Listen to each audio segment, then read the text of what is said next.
네, 들어왔습니까? 네.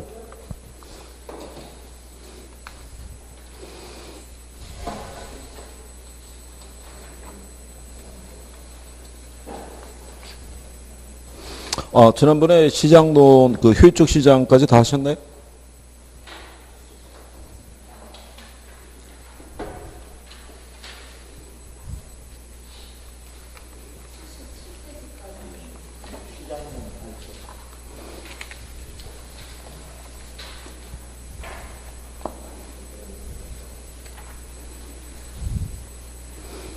그러면 78페이지 하시잖아요?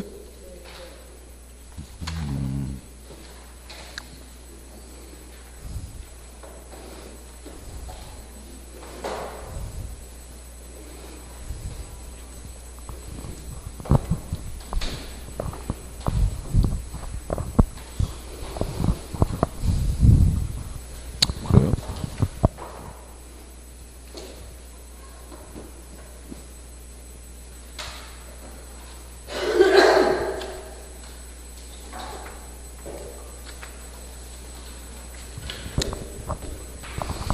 자, 78페이지 공급의 탄력성, 그 다음에 수요의 탄력성 이렇게 했을 때, 우리가 이거 지난번에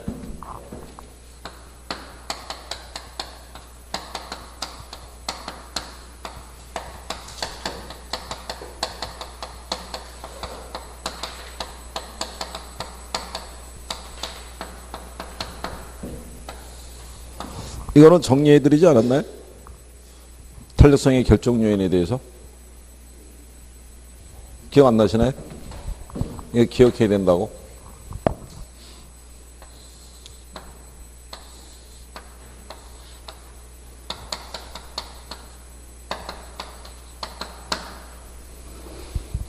수요에서는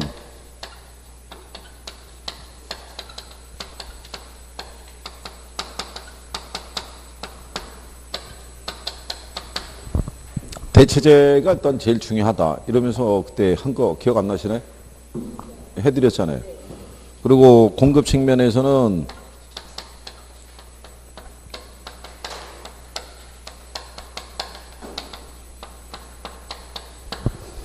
여기서부터 해서 이 탄력성의 결정 요인은 이제 기본적으로 정리가 되셔야 되죠.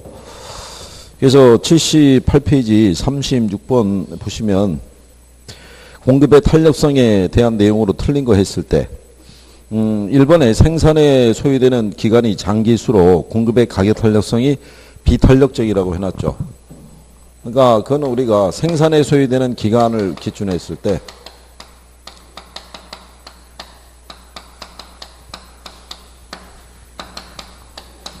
단기가 있고 장기가 있으면, 그러니까 소요되는 단기 있게 짧다라는 거는요, 일반 공산품 생각하시면 되고,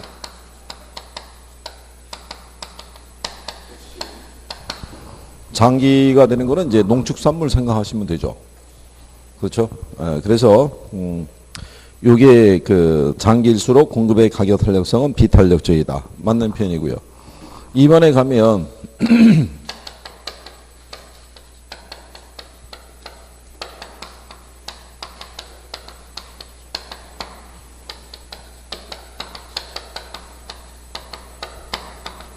신축주택은 생산공급이고요. 재고주택은 보유공급이니까.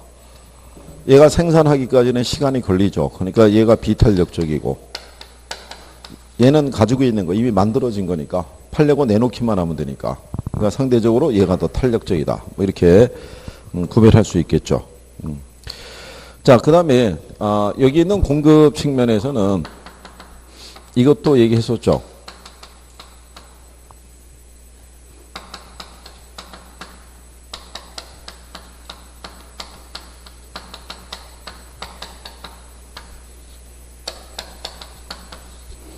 공급이 늘어날 때 생산 요소 가격이 상승할수록, 그렇죠? 비탄력적이 된다는 거.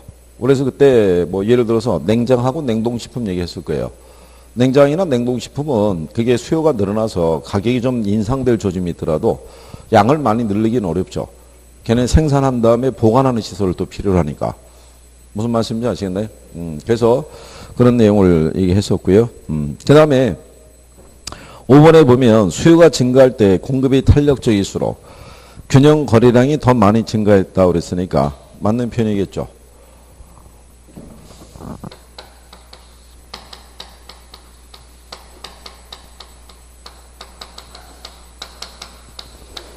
수요가 증가하는데 공급이 탄력적이잖아요. 그죠? 그러면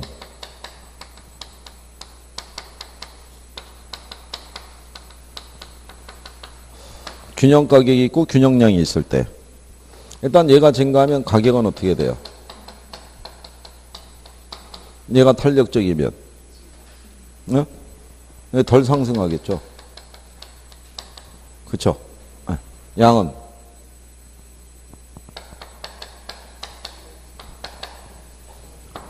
이게 예를 들어서 양의 변화는 더 증가하는 거죠. 비탄력적일 때는 덜 증가할 거고. 무슨 말인지 아시겠나요? 그러니까 양의 변화는 탄력적일 때가 크잖아요. 가격의 변화는 어떨 때가 커요? 비탄력적일 때가. 그러니까 그 표현이죠. 그래서 균형 거래량이 더 많이 증가한다. 이런 표현이죠. 그래서 가격 상승이 크질 않은 거예요. 수요가 증가하는데 모두 증가가 많이 됐으니까 공급이 많이 공급이 많이 증가가 됐으니까 가격의 상승폭이 그렇게 크지 않더라. 뭐 이런 표현이죠. 무슨 말인지 이해하시겠어요? 네? 네, 그래요. 이번에 들어와서 그 수험생들이 하시는 게 표정이 약간 무표정한 걸로 바뀌었어요. 뭐 이렇게 하더라도 무표정이에요. 그래갖고 안 되겠다 싶어갖고 옆 사람하고 가위바위보해서 이긴 사람이 나와서 풀어보는 걸로 하자고 그랬더니 갑자기 표정이 쌩쌩해지는 거예요. 나오기는 싫은 거예요, 여기. 아니, 뭐 어떻게든 간에 잘 해야 되잖아요. 이제 한 100일 남았는데. 그렇잖아요. 그리고 조금 있으면 저기 큐넷에 회원가입은 하셨나요? 큐넷? 인터넷에 가면 이 큐넷이라고 있어요. 이거 산업인력관리공단 이 홈페이지잖아요. 이게 여기 주소가. 여기 가셔가지고 일단 회원가입은 해놓으셔야 돼요. 회원가입을 하시고 학원에서 이제 공지를 할 거예요. 그 사진하고 원서 떼하고 내라고. 예, 그래서 미리 이제 예비로 접수 받아서 일괄 접수를 해주든가 개별 접수를 하든가. 어차피 뭐 세종시에서 응시하시면은 특정한 뭐 학교 쪽에서 그냥 응시하기 쉬울 테니까. 그렇잖아요. 한 학교에 모일 가능성이 커요. 세종시에 뭐 인원이 많지가 않으니까. 그러니까 한 학교 정도에서 아마 다 모여서 하지 않을까. 뭐 그런 생각을 하는데. 일단은 여기 가입하셔서 회원 가입은 해 놓으셔야 돼요. 네? 회원 가입은. 그래서 아이디하고 뭐 비번 있죠. 예, 비번은 예를 들어서 학원 측이 알려줬어도 나중에 비번은 여러분들이 바꿀 수가 있으니까 그건 큰 문제가 없어요. 그 아이디는 여러분들이 이제 생각하는 아이디 적어 놓으시면 되고. 그렇죠? 어차피 이번에 한 번 쓰고 말 거잖아요. 가입해서 한 번 학교 가면 이제 끝나는 거 아니에요. 그렇죠? 뭐 더 쓸 일이 없으니까. 어쨌든 회원 가입은 해 놓으시고. 이게 이번에 확정 공고가 7월 26일 날 난대요. 28회께. 28일, 26일 날 확정 공고하면, 이제 응시 때 하고, 뭐 이런 것들이 다 쭉 나올 거예요. 그죠? 거기에 생각하셔가지고. 저기 우리 벽면에 붙여 있는 거는 이제 연초에, 이제 미리 이제 저런 식으로 이제 운영할 것이라는 것은 이제 사전에 한번 쭉 발표한 다음에 이제 확정하는 거죠. 그건 이제 가로 이제 얘기해 준 거고. 그래서 그때 정리하시면 될 거예요. 자, 어쨌든 이제 36번에 4번에 보시면 생산 요소의 사용 가능성이 적거나 용도 변경을 제한하는 법규가 많으면 토지 공급 곡선의 경사도가 만만해진다 그랬으니까 틀렸겠죠. 공급의 가격 탄력성에 영향을 주는 요인 중에 하나가 용도 변경을 제한하는 법규 있죠. 이게 강력하게 시행이 되면 공급이 어떻게 된다 그랬어요? 비탄력적이 된다 그랬으니까 그렇게 구별하시면 되어 있고. 그 다음에 이제 37번에 보면은 수의 탄력성에 관한 설명 중에서 틀린 것을 물어봤을 때 일단 이 가격 탄력성은요. 뭐를 기준으로 해서? 1을 기준으로 해서 1보다 크면 뭐라고 보는 거예요? 탄력적이고 1보다 작으면. 그러니까 얘는 절대값 1을 기준해서요. 1보다 크면 탄력적이고 적으면 비탄력적이라 그래서 탄력성의 크기를 측정하는 거예요. 그러니까 여기는 부호가 중요하다 안 중요하다? 여기는 부호가 중요하지 않죠. 뭐를 기준으로 판단하니까? 1을 기준으로 판단하니까. 근데 소득 탄력성에서는 뭐를 기준으로 판단해요? 0을 기준으로. 그래서 0보다 크면 어떻게 돼요? 부호가 플러스잖아요. 그러면 무슨 제와? 정상제. 0보다 작으면 마이너스잖아요. 그게 무슨 제와? 열등제. 0이면 제로잖아요. 뭐예요? 사이에 있는 거. 그쵸. 중간제.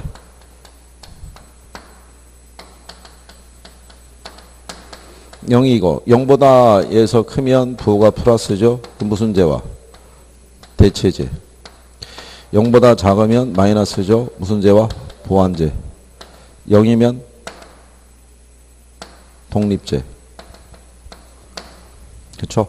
그러니까 중간제라는 것은 소득이 늘어났든 줄어들었든 간에 소비하는 게 일정한 애들이 중간제. 뭐 소금이나 된장이나 간장이나 뭐 이런 애들 있죠. 돈 많이 벌었다고 걔들을 뭐 한 번에 팍팍 쓰진 않을 거 아니에요. 그 다음에 독립제는 뭐냐면 당해제와의 가격과 소비량에 아무런 영향을 주지 않는 애들을 무슨 제와? 돈 독립제라고 그래요. 그죠? 우리가 당해제와가 아파트면요. 얘가 빌라다 이거죠. 그죠? 그럼 빌라의 가격과 소비량은 아파트의 가격과 소비량이 영향을 줄 거 아니에요. 근데 콜라 가격은 전혀 영향을 못 줄 거 아니에요. 네, 그런 애들을 우리가 무슨 제와? 독립제라고 얘기를 해요. 그래서 그렇게 구별하시면 되겠고. 그래서 37번에 보면 1보다 작으면 비탄력적이고요. 1보다 크면 뭐라고 그런다? 탄력적. 수의 소득 탄력성이 0.4라고 돼 있죠. 근데 0보다 크잖아요. 0보다 크면 무슨 제와? 이거는 정상제로 할 수 있고요. 교차 탄력성이 0.3이면은 이건 무슨 제와? 대체제. 이렇게 구별할 수가 있겠죠. 수의 가격 탄력성이 탄력적일 때는요. 가격이 하락할 때 공급자의 전체 수입이 늘어나겠죠. 우리가 필수제 같은 경우는 비탄력적이니까 오르든 내리든 소비하는 게 큰 변화가 없으니까 비탄력적일 때는 올릴 때 수입이 늘어난다고 그랬었죠. 네, 근데 사치제 같은 경우는 오히려 가격을 내릴 때 그 수입이 늘어나죠. 1,000만 원짜리 모피코트, 그렇죠? 5피스에 한정해서 가격 10만 원 이러면 뭐 문상에 팔 수 있죠. 그러니까 그런 경우라고 이제 인식을 하시면 되겠고요. 그 다음에 그 38번에 가면 수요 곡선, 즉 수요 함수에 대해서는 2200-2Q를 줬고요. 그 다음에 공급에 대한 거는 1000 플러스 Q를 줬죠. 이 상태에서 균형 가격은 얼마냐를 물어봤어요. 그죠? 넘기면 결국 얼마 나오겠어요?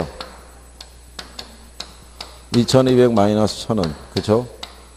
3Q가 될 것이고 그러면 2000 빼면은 남는 게 얼마예요? 1200. 그러면 Q는 얼마가 된다? 400이 나오겠죠. 그러면 이 400을 어디다 대입하면 돼요? 여기다 대입하면은 가격 구할 수 있겠죠. 네. 2 곱하기 400 하면 얼마예요? 800이잖아요. 2200에서 800 빼면 1400. 그럼 여기다가 얼마를 더하면 400을 더하면 얘는 얼마가 된다? 1400. 그래서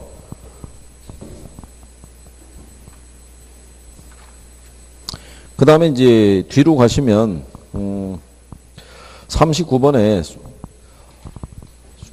수요함수하고 이제 공급함수가 850 마이너스 P 그 다음에 2P 플러스 100 이렇게 돼 있죠.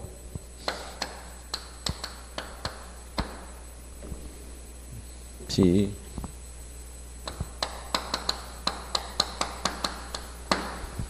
자 이렇게 하면 또 계산할 수 있죠. 850 마이너스 100은 그죠? 2P니까 3P가 얼마예요? 750. 그럼 P는 얼마가 돼요? 250. 그쵸?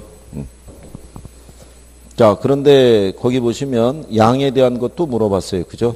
그럼 얘가 250이 나왔으면 여기다가 뭐를 대입하면 돼요? 250을. 그러면 850에서 250 빼면 600이겠죠. 그렇죠? 여기 2 곱하기 250 하면 500이잖아요. 더하기 100 하면 얼마? 600 이렇게 나오는데 수요 함수에 대한 것이 1300 마이너스 P로 변했죠.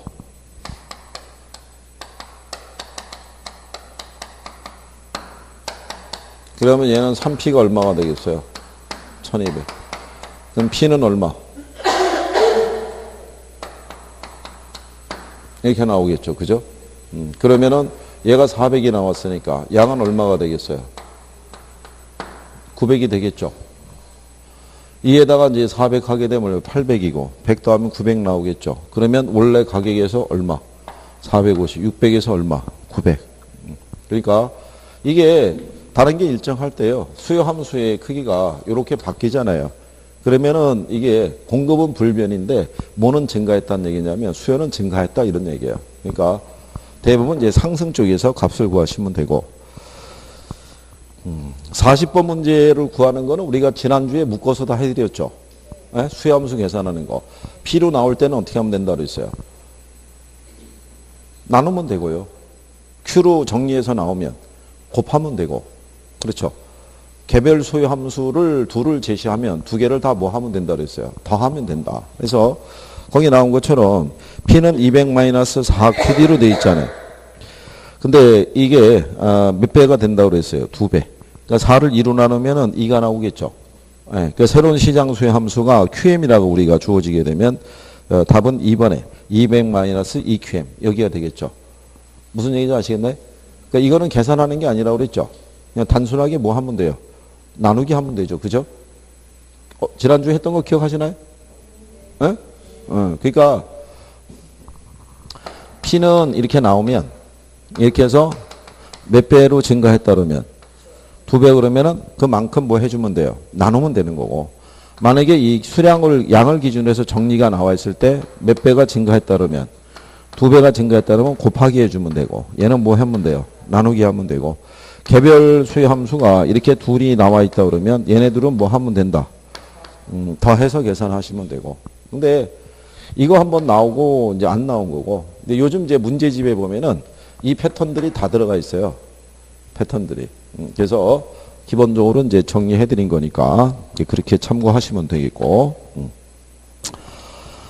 그 다음에 41번에 가시면 어떤 아파트의 가격이 1000만 원일 때 수요량이 500채란 얘기죠. 가격이 1150만 원으로 상승했을 때 수요량이 440채로 감소했다면 수요의 가격 탄력성은 얼마냐를 물어봤어요. 그죠? 근데 이제 이것도 여러분들이 보시면 가격 탄력성이죠.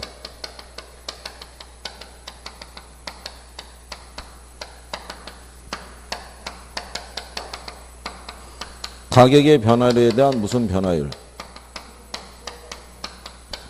그러면 지금 현재 변수가 몇 개예요? 3개예요, 3개. 이 값을 유도할 때는 3개 변수 중에서 2개는 값을 줘요. 그죠? 그러니까 나머지 하나만 구하라는 거예요. 그죠? 그러니까 만약에 수요량을 구하려고 그러면 어떻게 하면 돼요? 얘네 둘을 줘요. 그러면은 이 가격에다가 뭐를 곱하면? 탄력성을 곱하면 이 수요량을 구할 수 있죠. 그죠? 그러니까 이런 거죠.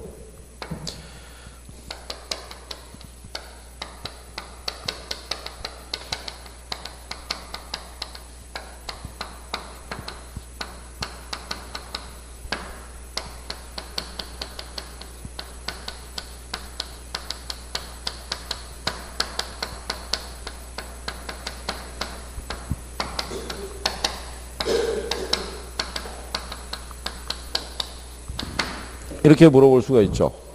수요의 가격 탄력성이 0.8일 때 가격이 10% 상승했다면 그러면 수요량의 변화율은 어떻게 되느냐 이렇게 물어볼 수 있어요 없어요? 있죠. 그러면 우리에게 조건을 뭐를 줬어요? 얘하고 얘는 줬죠. 그러니까 여기다가 보면 가격이 몇 프로? 10%. 얘가 얼마? 근데 얘가 10% 상승했잖아요. 그러면은 우리가 지금 모르는 게 얘잖아요. 이건 곱해서 올라가면 되죠. 10 곱하기 0.8 하면은 얼마? 8%가 뭐 했다? 줄은 거죠. 가격 탄력성은 이게 가격과 수요량은 반비례니까. 무슨 말인지 아시겠어요? 네. 그러면 반대로 수요의 가격 탄력성이 얼마가 될 때? 0.8일 때.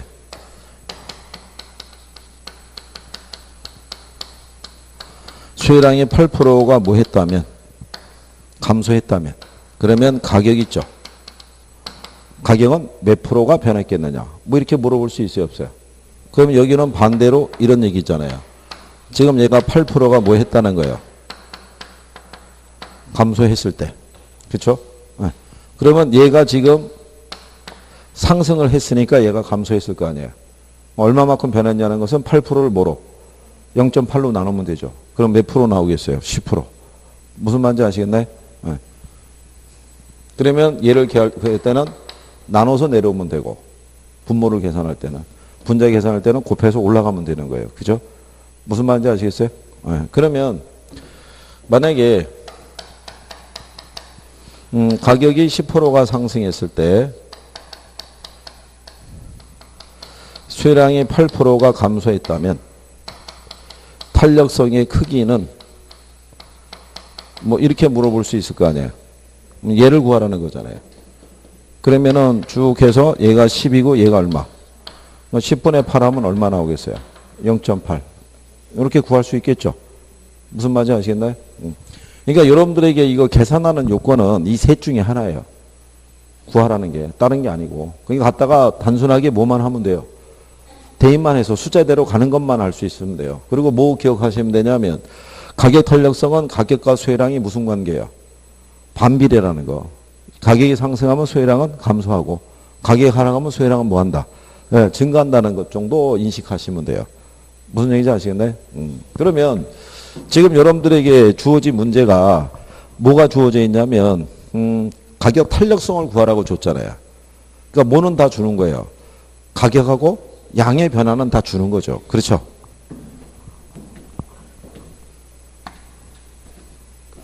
그러면 원래는 이게 가격의 변화율이고 무슨 변화율이에요? 원래는 얘네를 우리가 계산하려고 그러면 변화분을 계산하면 돼요. 근데 그렇게 안 하고 이제 요령이 생기면 그냥 할 수도 있어요.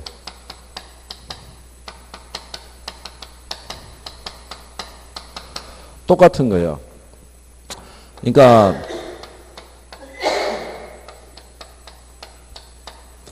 최초 가격에서, 그죠? 최초 가격분에 나중 가격에서 최초 가격을 계산하죠.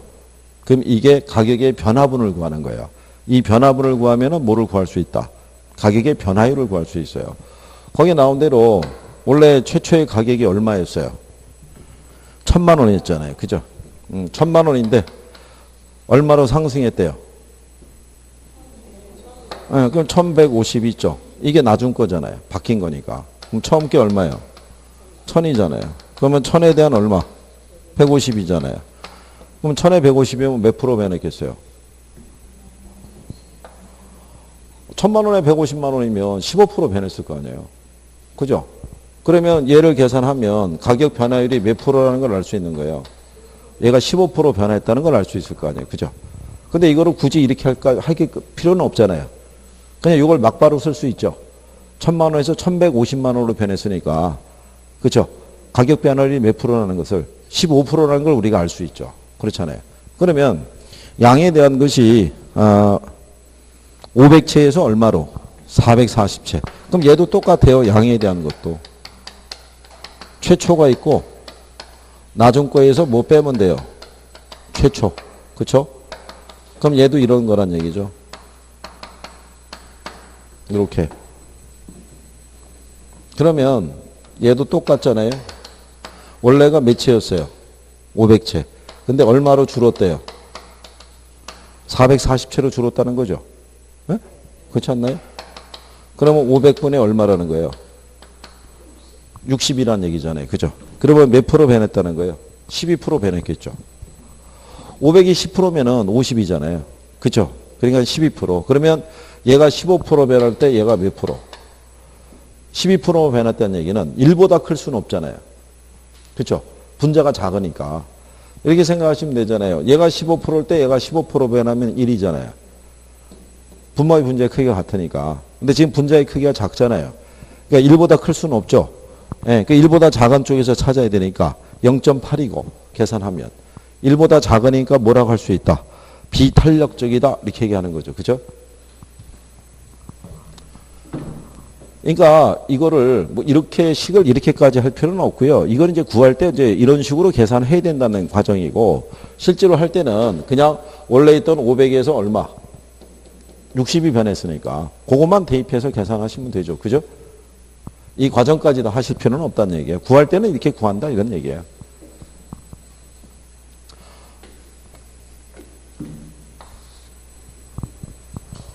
자, 그 다음에 이제 42번에 가면요.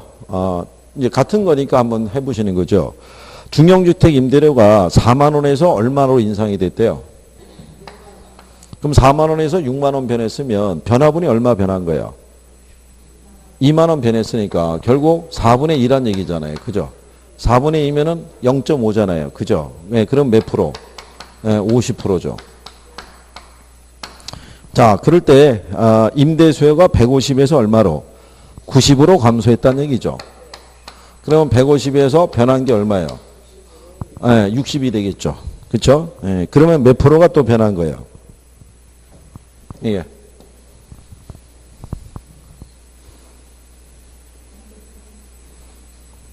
150에서 90으로 변했으면 얼마? 40%. 그러면 얘는 40%. 그럼 얘는 얼마 나오겠어요? 0.8 나오겠죠. 58, 40이니까. 그렇겠죠? 근데 여기 보면 중간점을 이용해서도 계산하라고 해놨죠. 최초값도 있고 뭐로도 또 구하라고 해놨어요. 중간점을. 근데 중간점을 이용해서 계산하는 공식은 이렇다고 그랬죠.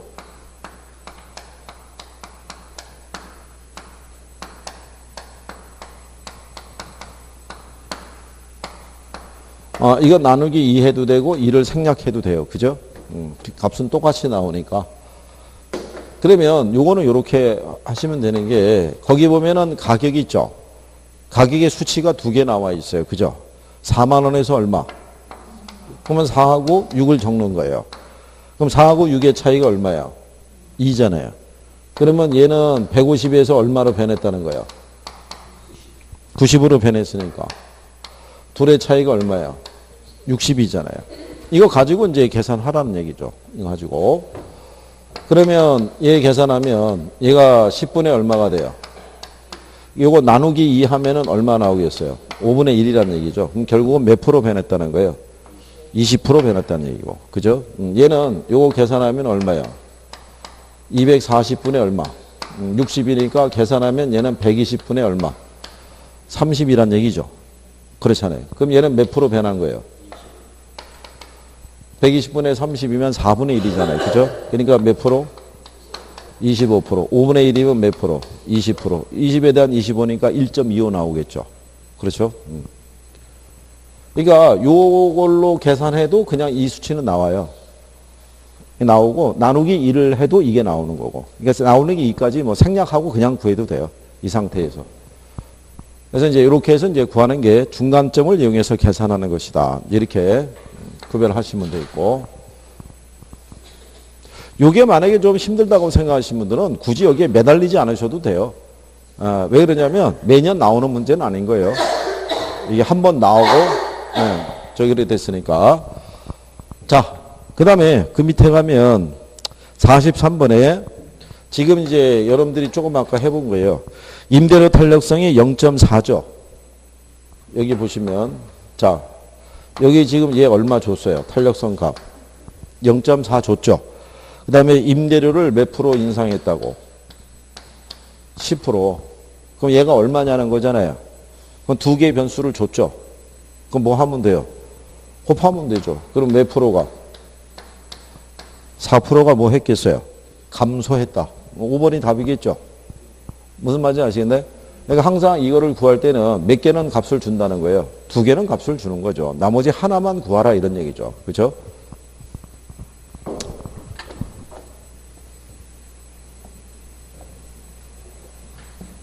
자, 그래서 이제 그런 내용들을 우리가 확인을 해 보신 거고요. 자, 그 다음에 이제 뒤로 넘어가시게 되면 44번에 어떤 부동산의 수의 가격 탄력성이 2고요. 소득 탄력성이 1.5라 마이너스 1.5라고 해놨어요. 그죠? 그럼 아까 우리가 가격 탄력성, 소득 탄력성, 교차 탄력성 했었죠. 조금 아까. 자, 그러면 소득 탄력성이 마이너스 1.5라는 얘기는 이 재화는 무슨 재화라는 걸 알 수 있어요. 열등제잖아요. 근데 일본은 정상제라으니까 틀렸겠죠. 그 다음에 소득이 10% 상승할 때 수혜량이 15%가 증가한다면 틀렸겠죠. 15%가 마이너스니까 감소해야 될 거 아니에요. 그죠? 거기서 가격이 10% 상승할 때 소득이 10% 증가하면 수혜량이 5%가 감소한다라고 해놨어요. 그죠? 그러면 맞아요? 틀려요? 그럼 당연히 틀리겠죠. 왜냐하면 가격 탄력성에 대한 거는 그렇죠? 얘는 얼마를 줬냐면 2를 줬잖아요. 소득 탄력성에 대한 거는 얼마를 줬냐면은 마이너스 1.5. 그러면 거기 나올 때 가격이 몇 프로 상승하면 10%가 상승하면 얘는 2니까는 몇 프로가 줄었겠어요. 20%가 줄었고, 그죠?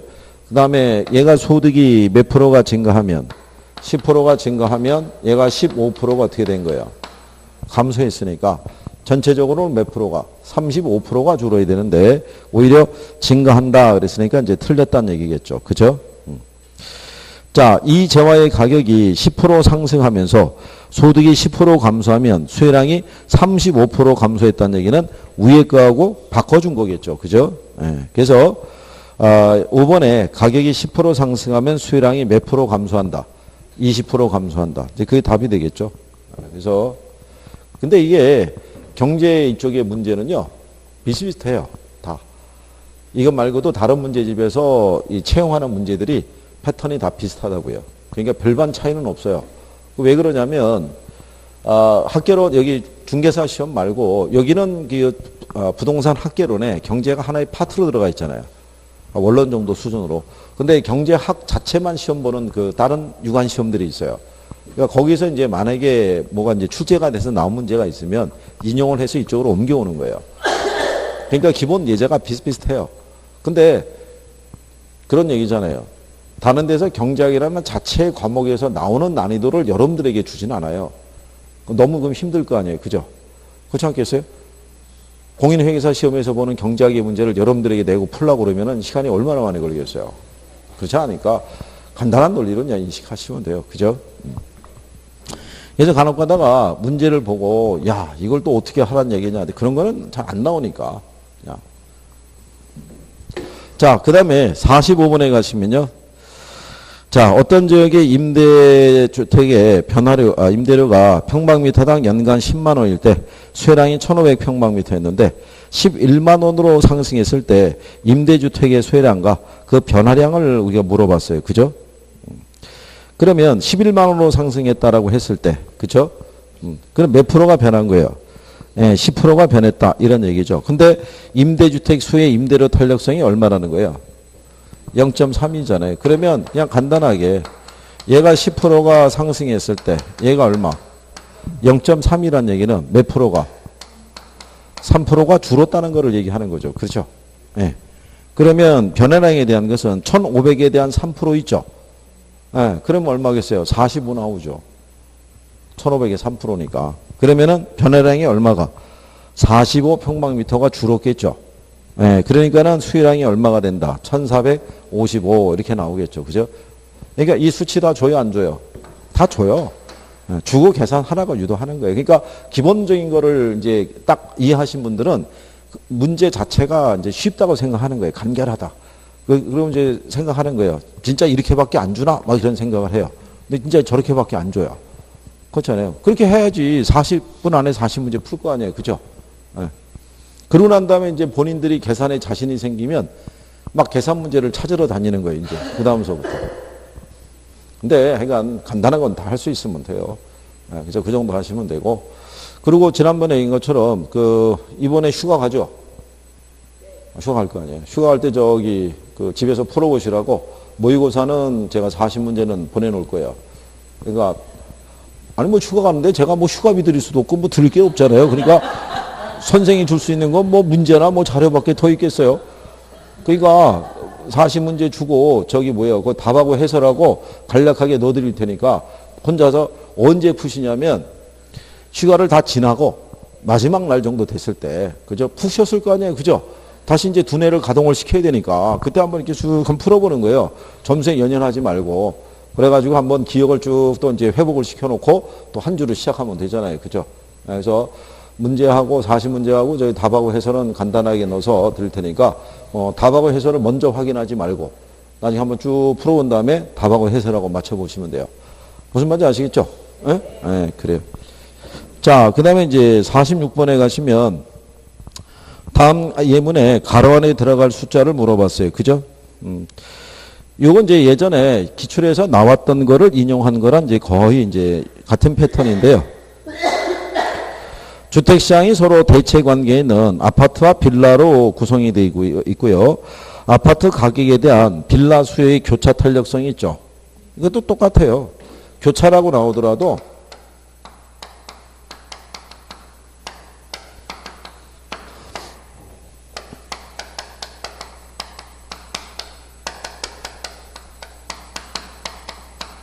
거기서 다 줘요. XJ의 가격과 YJ의 수요랑 뭐 이렇게 주는데 거기 보면 뭐라고 되어 있냐면 아파트 가격에 대한 그쵸? 예, 빌라 수요의 교차 탄력성 이렇게 해놨잖아요. 그죠? 그러니까 여기가 아파트, 여기가 뭐가 돼요? 빌라 이렇게 나와 있는데 교차 탄력성이 얼마래요? 예, 0.8이래요. 아파트 가격이 1,500에서 1,800으로 상승했다고 되어 있죠. 그러면 변화분만 생각해 보시면 1,500에서 얼마? 1,800이면 얼마?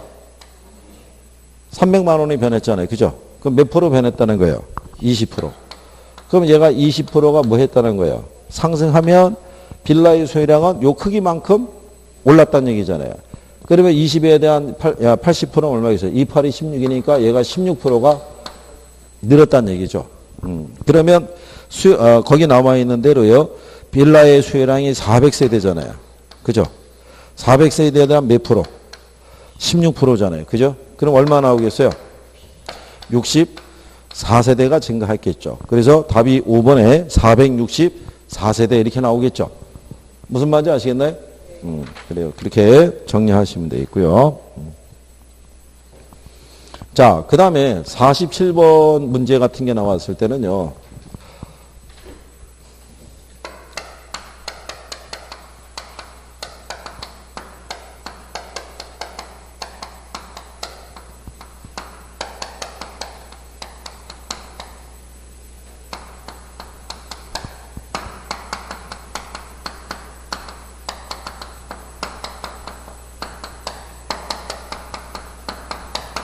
둘이 이제 나란히 세워놓은 다음에 다 줘요. 수의 임대료 탄력성은 얼마? 0.5 주고요. 소득 탄력성은 얼마를 줘요? 0.4를 주죠. 임대료가 몇 프로 상승했는데도 10%가 상승했는데도 그러면 얘가 10% 상승할 때 얘가 0.5란 얘기는 얘가 몇 프로가 줄었다는 얘기예요. 5%가 줄었음에도 아파트 수요량이 1%가 늘었다는 얘기죠. 그러면은 그걸 더하면 얘가 6%가 늘었다는 거죠. 그렇죠? 그러니까 6에서 1을 빼면 얼마? 거꾸로 5%가 줄은 거 아니에요. 근데 전체적으로는 몇 프로가 늘은 효과가 나와요? 1%가. 그럼 얘가 얼마가 변했냐는 거잖아요. 그럼 6을 아까 얘기한 것처럼 뭐로? 0.4로 나누면 되겠죠. 네. 그럼 얼마 나오겠어요? 15%가 뭐 했다? 증가했다. 그러니까 이게 15%가 나오냐는 것은 6%를 얼마로 나누면 0.4로 나누면 그러면 0.25 이렇게 나온다고요. 그러면 얘가 몇 프로? 15% 이렇게 나오겠죠. 그죠? 그러니까 아까도 항상 얘기했지만 두 개의 변수는 줘요, 안 줘요? 이렇게 주는 거예요. 그럼 나머지 하나를 구하면 되는 거예요. 그죠? 세 개 중에서. 그래서 그렇게 정리하시면 되겠죠. 자, 그래서 뭐 그런 내용이죠. 우리가 지난번에 그거 했었죠. 절량하고 유량이 있으면 부동산학에서는 뭐를 중시한다? 절량을 중시하죠. 그 기출문제에 보면 48번 있죠. 절량 자료에 해당하는 걸 물어봤죠. 예, 거기 보면은 우리가 절량 변수 세 가지 대표적인 게 있다고 그랬죠. 뭐 있었어요? 예, 5번에 가면 자산 가치 있는 건 걔 하나밖에 없잖아요. 걔가 답이겠죠. 무슨 말인지 아시겠나요? 그 다음에 49번 같은 경우도 맞추라고 주는 거죠. 왜 그러냐면 수의 변화하고 수혜량의 변화율을 물어봤을 때 수혜량의 변화를 유발하는 요인은 뭐 있어요? 거기 가면은 가격이라고 들어가 있는 거는 수혜량의 변화요인 중에서 지문 3번밖에 없어요. 아파트 가격이 하락이니까. 그게 걔가 답인 거예요. 그죠? 그러니까 실전에서는 간결하게 주는 거예요. 그걸 알고 있는 사람이면 답을 찍을 수 있게끔. 3번에 그 49번 어떻게 푸는지 아시겠어요? 수의 변화 있고 수혜량의 변화 요인 있잖아요. 수혜량의 변화를 유발하는 건 가격 하나밖에 없죠. 근데 가격이 들어가 있는 애가 3번밖에 없잖아요. 그러니까 걔가 답이라고요. 그렇죠? 그 다음에 우리가 그때 했던 거죠. 50번에 가면 어떤 지역의 아파트 시장 균형 가격을 하락시킬 수 있는 요인이 있죠. 균형 가격을 하락시킬 수 있는 요인은 뭐가 있다고 그랬어요? 수요가 감소하거나 공급이 증가하는 애. 걔 찾으면 되잖아요. 그죠? 1번에 가면 대체주택의 수요 감소는 아파트의 수요가 늘어나는 요인이니까 얘는 아니고 2번도 주변 환경이 개선이 되면 수요가 증가하는 요인이니까 얘 아닐 거 아니에요. 그 다음에 가구 소득의 증가도 수요 증가 요인이니까 아니겠죠. 지역 내 유입인구 증가도 수요 증가 요인이니까 아닐 거 아니에요. 근데 3번에 보면 건설 기술의 진보로 인한 생산성 향상이 있죠. 얘는 공급 증가 요인이잖아요. 그러니까 가격 하락하는 요인은 얘밖에 없죠. 무슨 말인지 아시겠어요? 그러니까 문제가 물어보는 거를 빨리 캐치를 해야 되는 거예요. 균형 가격을 하락시키는 요인을 찾으라는 것은 수요가 감소하거나 공급이 증가하는 요인을 찾으라는 거고 균형 가격이 상승시키는 요인을 찾으라는 것은 수요가 증가하거나 공급이 감소하는 애를 찾으라는 얘기예요. 그죠? 그리고 거기에 해당하지 않는 애를 구하라는 것은 반대를 계산하면 구하면 되고 그렇죠? 그래서 여러분들에게 제가 수요하고 공급했을 때 증가시키는 거 감소시키는 요인들을 한 번씩 쭉 적어보라는 이유가 그거예요. 그게 익숙해 있으면은 지문에서 답을 찾는 속도가 빨라지는 거예요. 내가 알고 있으니까. 집에서도 한번 해보신 거죠? 확인할 길이 없으니까 알 수가 있어요 말이죠. 그렇다고 이게 무슨 학생들처럼 우리가 주관식으로 가로놓기 할 수도 없고 그렇잖아요.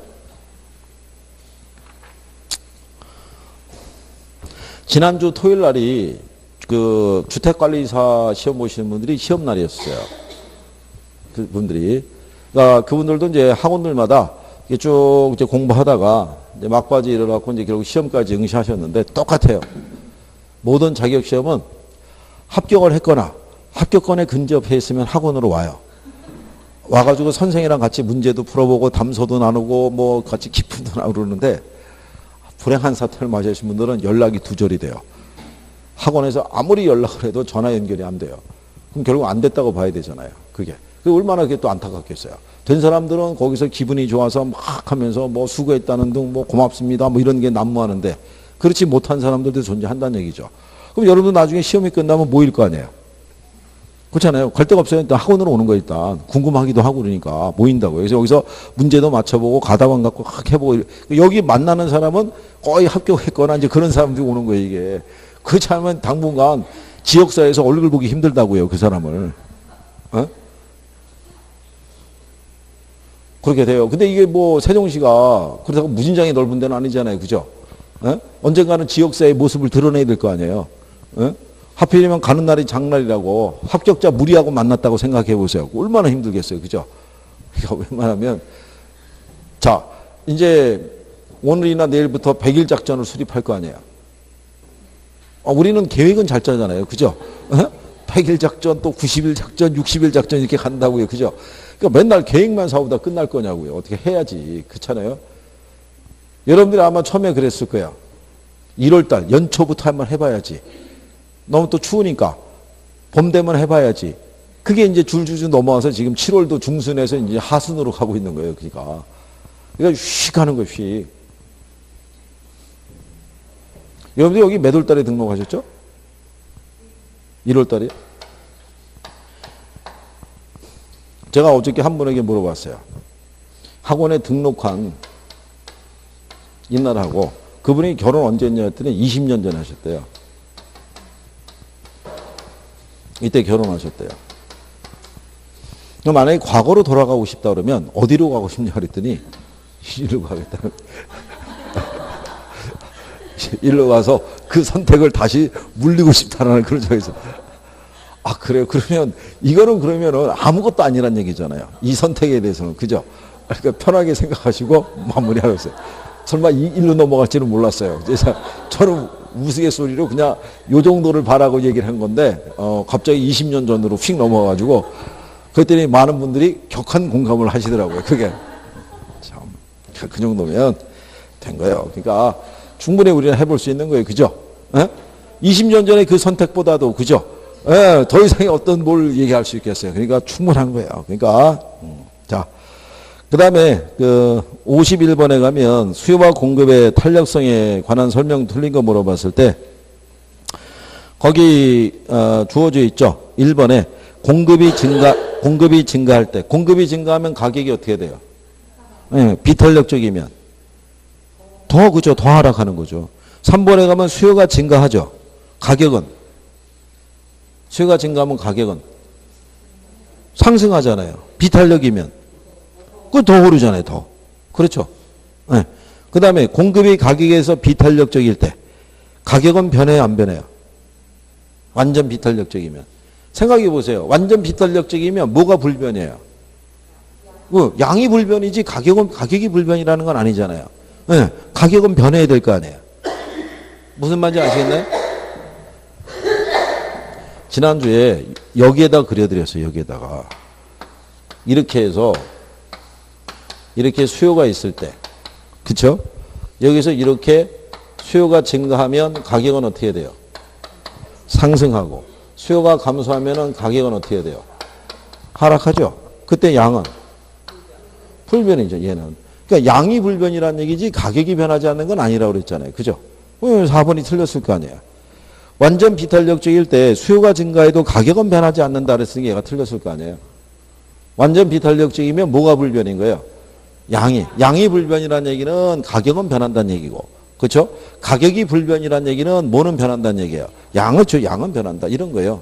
그러니까 기출에서는 확실하게 간결하게 답을 주는 거예요. 그걸 정확하게 아는 사람이라면 답을 쉽게 찾을 수 있도록. 무슨 말인지 아시겠죠? 그래요. 그런 정도까지 하셨어요. 그 다음에 이제 92페이지로 가시면 이제 시장론으로 가시는 거예요. 잠깐 이제 쉬었다 하시죠.